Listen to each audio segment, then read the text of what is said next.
Study IQ IAS, अब तैयारी हुई अफोर्डेबल। यूनियन गवर्नमेंट का बजट, सेंट्रल गवर्नमेंट का बजट, निर्मला ताई का budget, budget budget budget budget budget हो गया भाई, बजट खत्म, अब तो छोड़ दो। लेकिन नहीं, हम अभी भी बजट की बात करेंगे, लेकिन उस बजट की बात नहीं करेंगे जिसकी होड़ में पूरी जनता, सारे यूट्यूबर्स, सारे टीचर्स लगे हुए हैं। We are not talking about the union budget here today. I will discuss about the budget of states, राज्य सरकारों का बजट, स्टेट गवर्नमेंट का बजट। इस चीज पे चर्चा करेंगे और जानेंगे कि यहां पे क्या दिक्कतें हैं।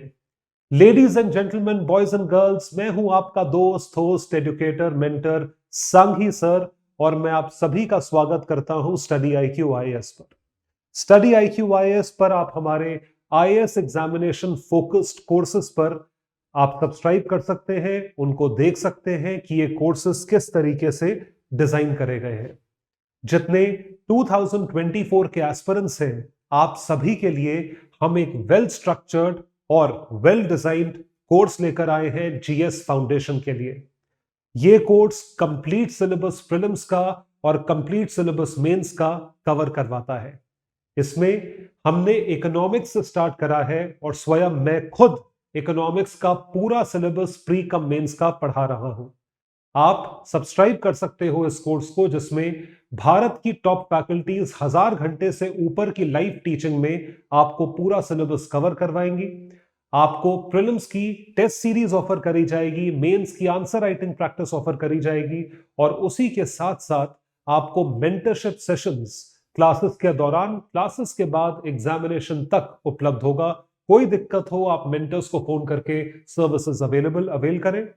और उसी के साथ साथ आपको ज्ञानवाणी सेशंस में रिटायर्ड ब्यूरोक्रेट्स द्वारा और टॉपर्स द्वारा आपको गाइडेंस दी जाएगी। ये सारी ही चीजें एक बहुत ही अफोर्डेबल कॉस्ट में आपको दी जा रही है, जो कि है सिर्फ और सिर्फ 19,000 रुपए। इस बैच में, जिस बैच को स्टार्ट हुए सिर्फ 2-3 दिन हुए हैं, तो इस बैच को सब्सक्राइब करें और डिस्काउंट आप तब पा पाएंगे अगर आप मेरा कोड यूज करें, जो कि है Sanghi live. Definitely use my code for this batch that has just started.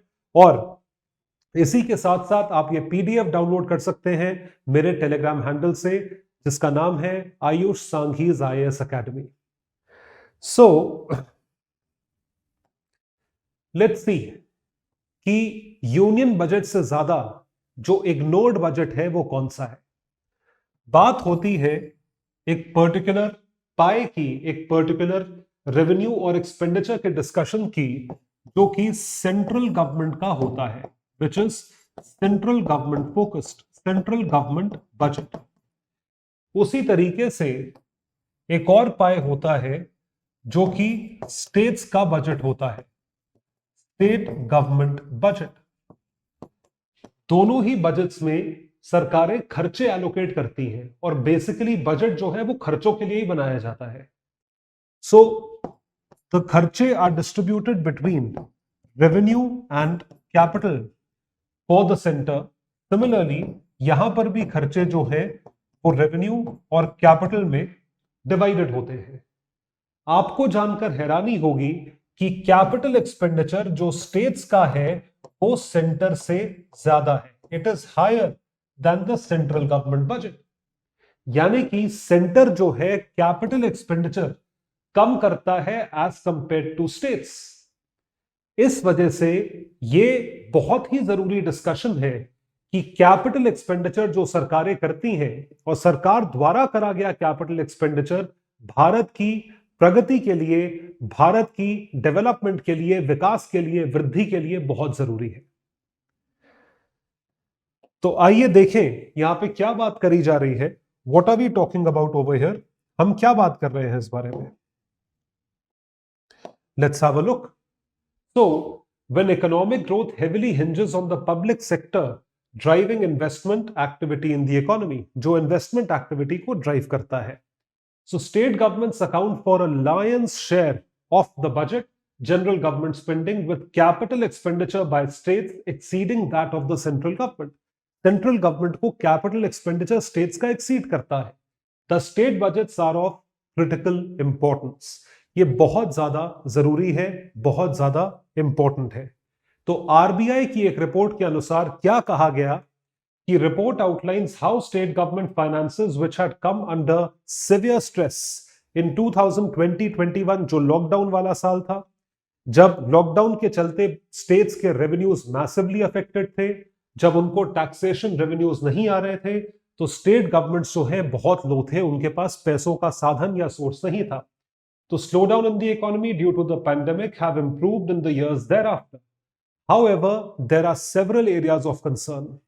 तो 2020-21 के बाद 21-22 में, 22-23 में जब लॉकडाउन खुलना शुरू हुआ तो कई सारी चीजें रिज्यूम हुई, और क्योंकि चीजें रिज्यूम हुई, क्योंकि सीजन रिज्यूम हुआ, क्योंकि लॉकडाउन खुला, इस वजह से बहुत सारे लोगों की इकोनॉमिक एक्टिविटी शुरू हुई, तो सरकारों का टैक्सेशन कलेक्शन शुरू हुआ, तो it improved as compared to in 2020-21।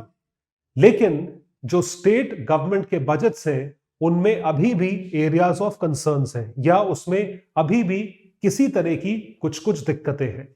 वो दिक्कतें क्या है? What are the areas of concern? Let's have a look. The first area of concern is debt to GDP ratio of states. जितना डेट होना चाहिए जीडीपी का, उससे कई ज्यादा डेट है सारे स्टेट्स का मिला के जीडीपी का। यानी जो स्टेट्स की अर्निंग है, जीडीपी है, जो उसकी स्टेट इनकम है, जिसे जीएसडीपी के नाम से भी कहा जाता है, उसका एक सर्टेन परसेंटेज उसका डेट होना चाहिए, लेकिन वो डेट उससे ज्यादा है, उस पर्टिकुलर परसेंटेज से ज्यादा है। The first area of concern. Followed by that the second is contingent liabilities. Contingent liabilities, जो liability है, जो उधार है, वो contingent है, conditional है। किन चीजों पे conditional है ये जानना बहुत जरूरी है, it's highly important। तो ऐसी तमाम चीजें जो इन contingent liabilities की वजह से स्टेट गवर्नमेंट के ऊपर या उनके बजट्स के ऊपर प्रेशर डालती है, ये डिस्कस करेंगे। और तीसरा जो इशू है वो है पेंशन स्कीम।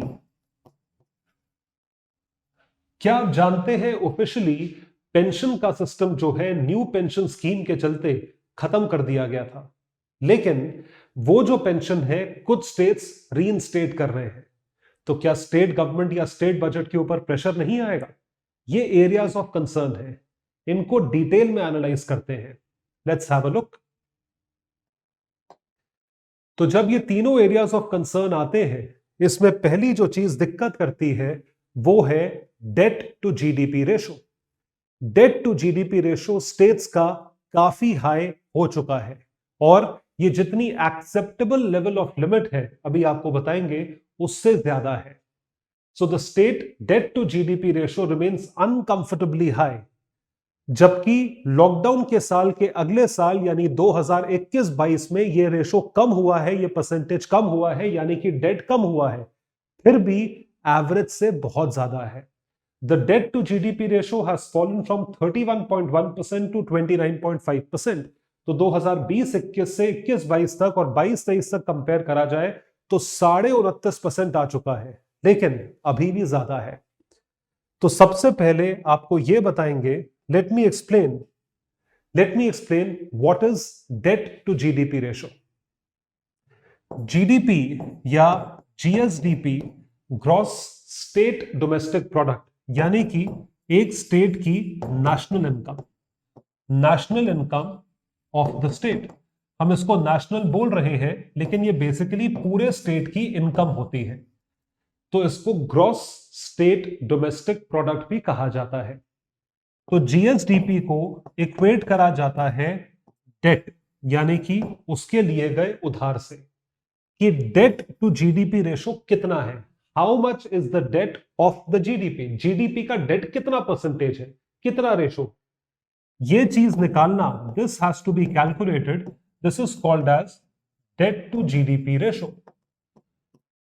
तो एनके सिंह साहब, आपने नाम डेफिनेटली सुना होगा, फाइनेंस कमिश्नर रह चुके, एफआरबीएमए की कमेटी को हेड कर चुके। उनका यह मानना था कि ये जो रेशो है, आइडियल रेशो स्टेट्स के लिए होना चाहिए 20%, दिस शुड बी 20%। लेकिन हुआ क्या कि ये जो रेशो अभी मैंने आपको दिखाया कम होने के बाद भी तकरीबन 29%, 29% है। तो स्टेट्स कंबाइंड कितना डेट अपने सर पे रखते हैं? 29% का debt, which is extremely high. तो debt to GDP ratio by comparing what a country owes with what it produces, जितना प्रोड्यूस करके बेचते हैं उसका कितना परसेंटेज ओ करते हैं देना है। The debt to GDP ratio reliably indicates that particular country's ability to pay back its debts, कि कितनी एबिलिटी है, आप कितना पैसा वापस कर सकते हैं। So a debt to GDP ratio of 20% for the states is ideal. ये होना चाहिए, जो कि एनके सिंह द्वारा रिकमेंडेड है, एफआरबीएमए द्वारा रिकमेंडेड है। A high debt deficit burden leaves little room for states to maneuver when faced with the next economic shock. एक कोविड शॉक आया तो उसमें आपका डेट और बढ़ेगा, क्योंकि रेवेन्यू तो है नहीं, तो आप खर्चे कहां से करोगे? उधार लेकर करोगे। तो अगर अगला इकोनॉमिक शॉक आया, मान लीजिए भगवान ना करे ऐसा हो कि दोबारा लॉकडाउन लग जाए, तो उसमें स्टेट्स और डेट में चले जाएंगे। तो उस सिचुएशन से अपने आप को बचाने के लिए डेट को कंट्रोल करना बहुत जरूरी है, लोन्स को कंट्रोल करना बहुत जरूरी है। तो इस वजह से स्टेट्स के ऊपर डेट का बर्डन जो है वो एक डबल एज्ड स्वॉर्ड है, वो एक दो धाड़ी तलवार है कि बिना डेट के काम नहीं चल रहा है, लेकिन डेट के साथ आप बर्डन डालते हो। आप बर्डन डालते हो स्टेट के एग्जिस्टिंग जनता पे, टैक्स पेयर्स पे और आने वाली फ्यूचर जनरेशंस पे। कैसे? अगर आप डेट ज्यादा रखते हो तो अभी के जनरेशंस पर भी बर्डन है, और डेट को सर्विस करना यानी कि उनको इंटरेस्ट देना, उस पे इंटरेस्ट देना बैंकों को, वो भी एक एडेड बर्डन है जो फ्यूचर में चल के होगा। तो जितना ज्यादा उधार होगा उतना ही ज्यादा इंटरेस्ट होगा। A high debt burden may also imply that states may have to pay more to service their obligations. Obviously, interest तो देना पड़ेगा। तो interest payments by states rose to 2% of their GDP. एक स्टेट का जितना GDP है उसका 2% तो आप ब्याज दे रहे हो, एंड अप फ्रॉम 1.7% इन 17-18। तो अगर इंटरेस्ट बढ़ा है मतलब डेट बढ़ी है। States expect this to come down to 1.8%, but this has not yet happened. ये चीज नहीं हुई है। तो कुछ कुछ स्टेट्स जो कि आप ये समझ के देखें कि इतने हेवी इंटरेस्ट बर्डन में है, वो कौन से स्टेट्स हैं जो कि इतना खर्चा कर रहे हैं? Punjab, Tamil Nadu, Haryana and West Bengal have the highest interest payments to revenue receipts ratio. जितने रेवेन्यू रिसीट्स हैं उसके हिसाब से परसेंटेज में देखा जाए तो इंटरेस्ट बहुत ज्यादा है। तो interest payments account for a sizeable portion of the states revenues, leaving them with less room to spend on the other areas of priority such as health और education. Priority के बाकी के एरियाज यहां पर आते हैं। तो जैसे हमने ये कॉन्सेप्ट डिस्कस करा डेट टू जीडीपी रेशो, उसी तरीके से हम सारे इकोनॉमी के कॉन्सेप्ट्स और बाकी सारी चीजें प्रीलिम्स की स्पेसिफिक आपके साथ रिवाइज करेंगे इस क्रैश कोर्स में, जिसको हम SIP प्लस कहते हैं, success in prelims plus batch. इस बैच को यदि आप सब्सक्राइब करते हैं तो आपको पूरा प्रीलिम्स का सिलेबस 200 घंटों में क्रैश कोर्स के रूप में रिवाइज करवाया जाएगा, जिसमें सारी फैकल्टीज मिलकर आपको सारे कॉन्सेप्ट्स का रिवीजन करवाएंगे। This is a very focused batch starting on the 7th of February। ध्यान रखें, और ये जो बैच है इसका टाइमिंग है 7 PM। तो इस बैच को जरूर सब्सक्राइब करें। ये इस वक्त एक डिस्काउंटेड प्राइस पर अवेलेबल है अगर आप मेरा कोड यूज करें, जो कि है सांघी लाइव।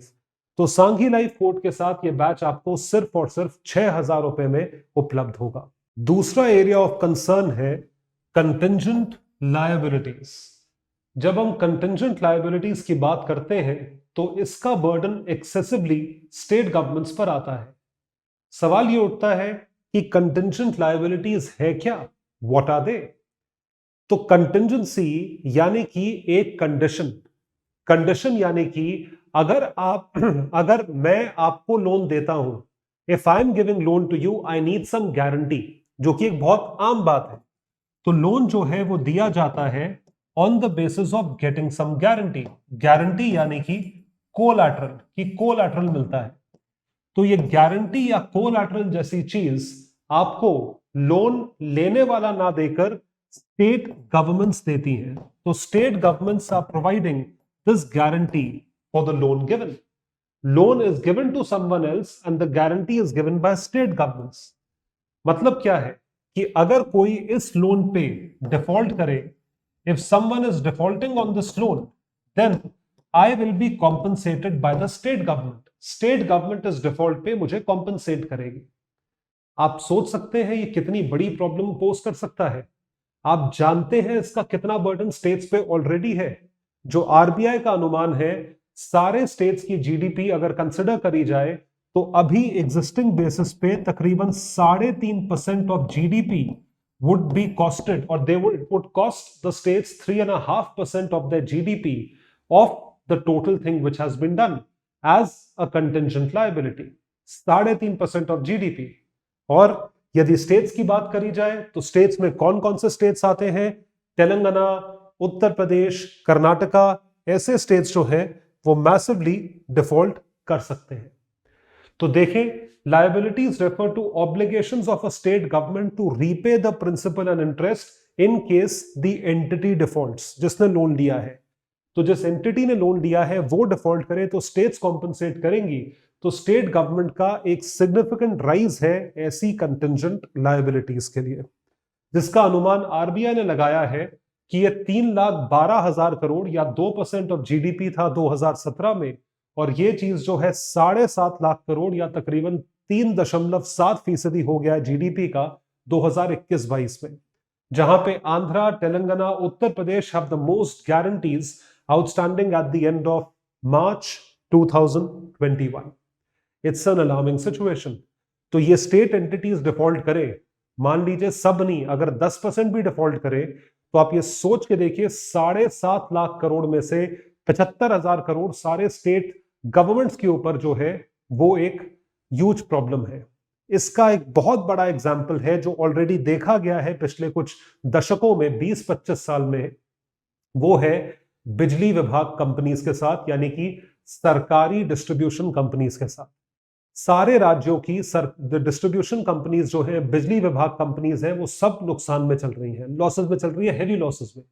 बिजली इतनी मैसिवली चोरी होती है, रोकते हैं नहीं तो नुकसान तो हो गई। अब उन बिजली विभाग कंपनीज जो कि नुकसान में चल रही है, फंक्शन करने के लिए पैसा चाहिए, तो वो लॉसेस को पूरा करा जाता था स्टेट गवर्नमेंट द्वारा, यानी कि स्टेट गवर्नमेंट अपने बजट के पैसों से एलोकेट करते थे डिस्कॉम्स के लॉसेस। यानी डिस्ट्रीब्यूशन कंपनीज नुकसान करें और उसकी भरपाई कौन करे? उसकी भरपाई स्टेट्स करें। स्टेट गवर्नमेंट कहां से करेगी? टैक्स पेयर के पैसों से करेगी जी। और कहां से करेगी? जो पैसा टैक्स पेयर का जाता है सरकारों के पास, उनसे करेगी। नुकसान कोई और करे, और भरे कौन? भारत की जनता भरे उसे। तो यदि डिस्कॉम्स की बात करी जाए, the risky, the perilous, the deteriorating state of the state owned power distribution companies और discoms has adverse implications for state finances. Over the past few decades, multiple attempts have been made to turn around the financial and operational position of the state discoms, जिसकी वजह से राज्य सरकारों ने काफी loan दिए। तो आप नुकसान करो, पैसा कहां से आएगा? पैसा एक कुबेर का खजाना खुलेगा, वहां से पैसा आ जाएगा। इस चक्कर में नुकसान करते चले जा रहे हैं। Since early 2000s, there have been multiple bailouts of discoms. Bailout का मतलब यह है कि नुकसान करो, हम आपको पैसा देते हैं, बेल कर देते हैं आपकी, bail out. Each time the sums involved have only risen. मतलब नुकसान बढ़ता चला जा रहा है। तो इस वक्त जो है स्टेट गवर्नमेंट्स ने मना कर दिया है। आरबीआई क्या कहता है कि अगर कोई और रेस्क्यू पैकेज स्टेट डिस्कॉम्स को दिया गया तो उस रेस्क्यू पैकेज को देखते हुए सारे के सारे स्टेट्स डिफॉल्टिंग वर्ज पे आ जाएंगे। 18 major states, RBI study has pegged cost of bail out at 2.3% of GDP. फिर बेल आउट करो, आपकी जीडीपी का इतना कॉस्ट कर जाएगा। It's a heavy burden. तो आप यहां से पैसा नहीं दे सकते, you can not give money from here. और जो तीसरा कंसर्न है वो है ओल्ड पेंशन स्कीम।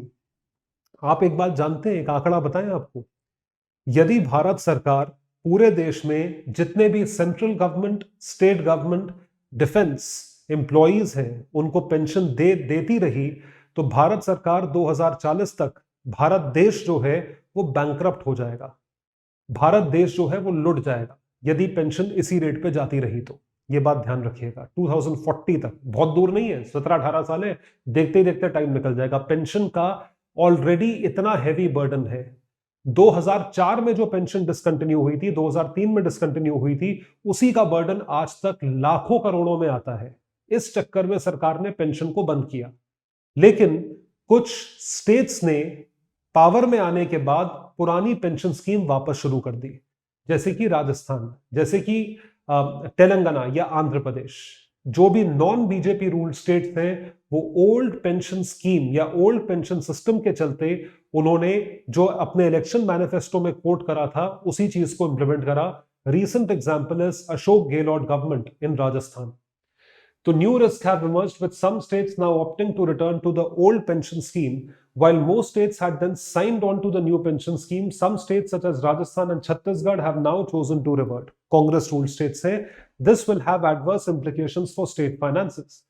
अब देखिए, जितनी आप तनख्वाह बांटते हो सैलरी वेजेस, उससे ज्यादा पेंशन का खर्चा है स्पेंडिंग फॉर सेंटर 3 states। ये चीज हुई है। The combined pension bill of 30 states and UTs for which comparable data is available was 3.38 lakh crores। ये जो है ये पेंशन बिल ऑलरेडी है 2019-20 का। It was 62% of their combined expenditure on salaries। 62% जो है सैलरी का आप पेंशन में खर्च कर रहे हो। आपको आंकड़े दिखाते हैं, ये देखिए ग्राफ। सो गुजरात, कर्नाटका, वेस्ट बंगाल, आप ये देखिए इनका सैलरी का बिल कितना आ रहा है। What is the salary? Gujarat is spending 11,000 crore on salary state government के एम्प्लॉइज, और पेंशन पे 17,663 करोड़ ये पेंशन पे खर्च हो रहा है। मतलब पेंशन का खर्चा 58% ज्यादा है। कर्नाटका 15,000 करोड़ के आसपास सैलरी पे खर्च करता है, 18,500 करोड़ पेंशन पे खर्च करता है। West Bengal is spending 17,000 crore on salaries and 17,500 crore on pensions. Uttar Pradesh का देखिए वो भी क्लोज है। बिहार जो है वो भी क्लोज है। मतलब इतना मैसिव बजट जो है वो पेंशंस पे आ रहा है। तो सारे स्टेट्स का यदि कैलकुलेट करा जाए तो 62% जो है वो पेंशन पे खर्चा है vis-a-vis salaries। So the pension bill also exceeded the salary and wages expenditure across 3 states, Gujarat, Karnataka and West Bengal in 1920। Center's pension bill was 132%। Centre का भी पेंशन बिल है। जाहिर सी बात है 2004 के पहले के जितने लोग हैं उनको तो पेंशन देनी पड़ेगी, तो उनको पेंशन दिए जा रहे हैं। और देखिए ये आंकड़ा देखिए। सो आंध्र प्रदेश का जो पेंशन बिल है वो 15,000 करोड़ है। असम का इतना है। आप देख सकते हैं ये है अपने टैक्सेशन रेवेन्यू का कितना परसेंट। तो जितना टैक्सेशन रेवेन्यू है स्टेट का 21.63% उसका पेंशन बिल है आंध्रा का। असम का 40% है। बिहार का 59% पेंशन बिल है। बताओ, जितना कमाते हैं उसमें से 59 रुपए तो पेंशन दे देते हैं। छत्तीसगढ़ का आप देखिए 24% है। गोवा का 24% है। गुजरात का 15.33% है। हरियाणा का इतना है। इतना मैसिव। आप देखिए हिमाचल का 80% पेंशन में जा रहा है। तो आप पेंशन ही देते रहोगे क्या? मतलब डेवलपमेंट कब करोगे? तो shifting back to the old pension scheme is a recipe for disaster. आप increasing pension liabilities, leaving even less room for more productive spending, क्योंकि ये बिल यहां से ऊपर ही जाएगा यदि आप पुरानी पेंशन स्कीम पे पहुंच गए। तो ये था हमारा टॉपिक। पूरे टॉपिक को समराइज करेंगे 1 मिनट के अंदर। उससे पहले आपके लिए अनाउंसमेंट, हम आपके लिए स्पेशल बैचेस लेकर आए हैं, चाहे वो जीएस फाउंडेशन बैच हो, चाहे वो एसआईपी क्रैश कोर्स हो 2023 एस्पिरेंट्स के लिए, या आप लोगों के लिए एक छोटा सा क्यूट सा एनसीईआरटी बैच हो या ऑप्शनल बैचेस हो। सारे बैचेस शुरू हो रहे हैं, नए बैचेस शुरू हो रहे हैं। इनको आप सब्सक्राइब कर सकते हो अगर आप 2024 के एस्पिरेंट हो, जैसे कि जीएस फाउंडेशन बैच। इनको जरूर सब्सक्राइब करें। कोड एक ही यूज करना है, वो है सांघी लाइफ, क्योंकि ये कोड आपको मैक्सिमम डिस्काउंट देता है। So let's summarise the topic in less than 1 minute. बात हो रही है स्टेट गवर्नमेंट के बजट्स की। तो when we talk about the state budgets, RBI की रिपोर्ट का कहना है कि राज्य सरकारों का खर्चा सेंट्रल गवर्नमेंट यानी केंद्र सरकार से ज्यादा है। बात हो रही है कैपिटल एक्सपेंडिचर्स की, जो कि इनसे डेफिनेटली ज्यादा है। तो state expenditure is more than the central government. लेकिन अब जो है स्टेट्स का जो एक्सपेंडिचर है वो कुछ हद तक कंट्रोल हो रहा है। इसमें 3 मेन एरियाज ऑफ कंसर्न है जो हमने डिस्कस करे। पहला जो है वो है debt to GDP ratio. Debt to GDP ratio already states का एक्सेप्टेबल स्टैंडर्ड से ज्यादा है। Acceptable standard N K Singh committee द्वारा 20% स्टेट किया गया था डेट टू जीडीपी का, वो ऑलरेडी 29% के आसपास है। The first area of concern. Second area of concern is contingent liability. Contingent liability का मतलब है कि स्टेट गवर्नमेंट्स ने अपनी सरकारी एंटिटीज के बिहाफ पे गारंटीज दे रखी हैं, उन गारंटीज को देखते हुए और कोलैटरल समझते हुए उन एंटिटीज को लोन दिया जाता है। तो यदि वो एंटिटीज डिफॉल्ट करें तो सरकार को उसका जुर्माना भरना पड़ेगा, उसको कॉम्पनसेशन देना पड़ेगा। दीज आर कंटिंजेंट लायबिलिटीज, जिसका बर्डन आज की डेट में तकरीबन 7.5 लाख करोड़ है, ऑल स्टेट्स पुट टुगेदर। और तीसरा है ओल्ड पेंशन स्कीम। पुरानी पेंशन स्कीम में अगर आप गए तो पेंशन का बर्डन ऑलरेडी बहुत ज्यादा है। पेंशन पे खर्चा कुछ स्टेट्स का सैलरी से ज्यादा होता है। तो अगर आप और पेंशन बढ़ाओगे पुरानी पेंशन स्कीम के हिसाब से तो वो खर्चा और ज्यादा हो जाएगा, which would increase the expenditure further. तो ये सारे एरियाज ऑफ कंसर्न है जिनको सीरियसली लेने की जरूरत है। ये पीडीएफ आपको मिलेगी मेरे टेलीग्राम हैंडल पर, which is Ayush Sanghi's IAS academy, और बाकी अन्य सोशल मीडिया हैंडल्स पर आप मुझे फॉलो कर सकते हैं for such value added content. Alright guys, that would be all. Thank you so much. Bye everyone, take care and all the best. Study IQ IAS, अब तैयारी हुई अफोर्डेबल।